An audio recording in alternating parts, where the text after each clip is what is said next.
Good morning, comic book fans. Welcome back to Comics in 5 Minutes. I'm your no Shorty, and sometimes I enjoy watching YouTube. Sometimes I put trying to understand what the hell it is I'm saying when I speak so quickly. But that's here nor there, because I'm going to talk very quickly about the Tales. I was going to say Human Target. Tales of the Human Target today. It is still Tom King, and I still think it needs to be read as part of his ongoing 12-issue Maxi series, which is on hiatus at the moment. But I'm not really talking about it in that kind of way because I've already reviewed Human Target. You can go and find it somewhere. It'll be online. Knock yourself out.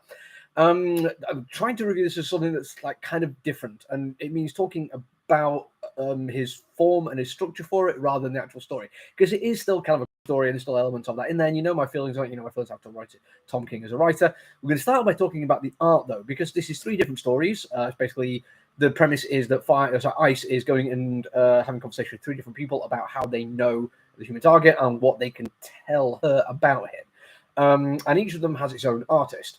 The only frustrating thing is there isn't like huge, massive stylistic difference between the art. This is not a criticism of the art itself. Every single person involved does an absolutely amazing job. Their form is fantastic. Style choices are wonderful. The only real one that stands out is Fire's. Because you have Fire, Guy Gardner, and Booster Gold. And Fire's is beautiful and it's wonderful. And it's the only one that really stands out as being like a completely separate thing. The Guy Gardner and Booster Gold ones are certainly different, but stylistically they fit in the same kind of wheelhouse of kind of in-house style superhero comic books. And that's good. I'm not criticizing that at all, but I wanted something that would like be distinctive and stand alone for them. And it's kind of a shame that thankfully Tom King is a good enough writer that he gives each character a voice, which is absolutely brilliant and unique and individual. We're going to get to that in a second though, because first of all, we're going to talk about just the way he's telling this story. When I first started reading Tom King many years ago, he was, again, like a lot of writers, existing in a superhero kind of world. He was doing fun, interesting things within it, but he's still very much within it. I still think his Constantine 12 issue Maxi, he did kind of dividing that New 52 Rebirth kind of was really good. It's not the best Hellblazer I've read. Cy Spurrier has absolutely topped that recently. But at the time, after years of New 52, he did do something bold and unusual with it. He's played with form quite nicely. Go and check out his Mr. Miracle for that. He's absolutely fantastic. And recently he's been playing with structure a little bit more to varying degrees of success. I will say that his Batman Catwoman was too long. It was three separate stories in three different time periods, but each one interspersed with each other in a way which was kind of interesting for a while. But in the end, what you had was three stories which should have been 4 issues long, but because they're all happening at the same time, it was 12 issues and it dragged.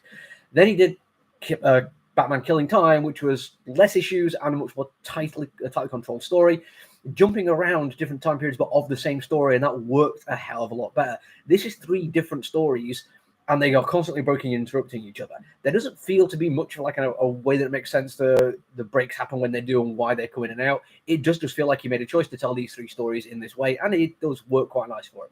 He does try different things, and I like the fact that he's not resting on his laurels. Every once in a while, it means you get 6 issues of Dream Sequence, and Tom, stop it. Nobody liked that.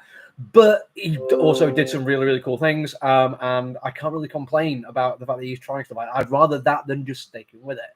Now we're going to talk about the actual characterization, which is mainly what we're here for. This is supposed to be Ice finding out about the Human Target. It doesn't happen that at all. It's mostly she finds out what she already knows or suspected. But what it is telling us about the three characters. And what it tells us is all about like their experiences. It's about what they experience through the lens of who they are and who they seem to be. I'm going to start with Fire, who is, again, the artwork in this one was my favorite. And her character weirdly comes across as unusually naive, and I don't mean that as like a negative thing. It's the fact that she is a character who has power and control and agency, but doesn't see it or sees it through somebody else's lens, like she's doing something for somebody else rather than doing it for herself. Sorry about this, I'm getting beeps coming through. I've got a lot of messages coming on. I do apologize. And you get a sense that she is growing and will be. You see shots of who she will be when she is fully grown. You then have Guy Gardner, who is completely unaware of himself in any way, shape, or form. He is a terrible human being, and he has received trauma, which has led him to that, but he doesn't see it. He sees his the terrible aspects of himself in other people and punishes them for it without ever realizing that that's what he's doing.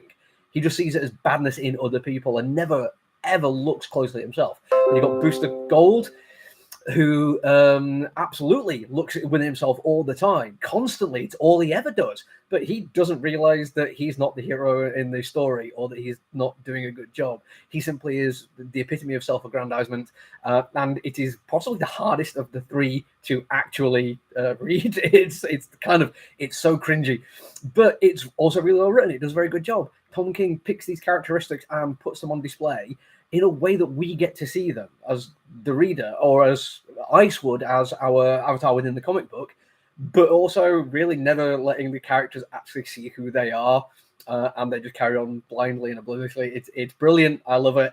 It's the kind of writing I like. It's kind of a weird shame that I've never really picked up with Human Target. I hope that when they do the collection, this will be in there, because I might pick up the collection. That's it for me from this week. I'll be back on Wednesday because of bank holiday, so our delivery won't arrive until Wednesday. Until then, look after each other, everyone. Stay safe. Bye.